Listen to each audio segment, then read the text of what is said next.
Oh everyone, I live in Alabama. My ex and I broke up in August, but we had gotten a pit bull puppy together in March. When we broke up, he took the dog and would not allow me to see him. I spoke to a lawyer and went to the courthouse to see what my options were that next weekday.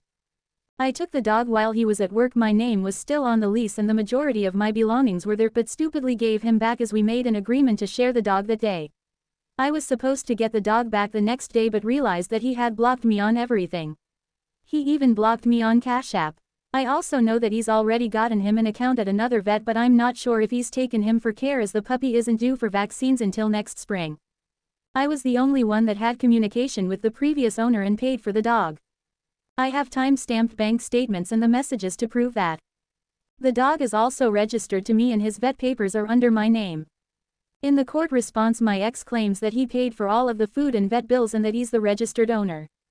I will admit that he did pay for most of the vet bills, however all of that information is under my name. As for food, that was more split as we had 3 other dogs, so he'd buy one bag and I'd buy the other when it was time to replace their food. Nearly every other supply such as toys, dog shampoo, treats, leashes, collars, and etc. were paid for by me. I have receipts I plan to bring to court for most of these things.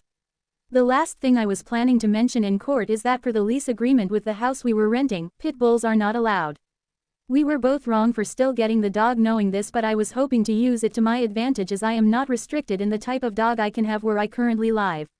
I have multiple documents from leasing agents about this as well. We go to court next week, so I'm just wanting to get some peace of mind and to know what to expect of the whole court process. I have a really good feeling that I will get him back, so with that, how am I supposed to go about bringing him back home with me?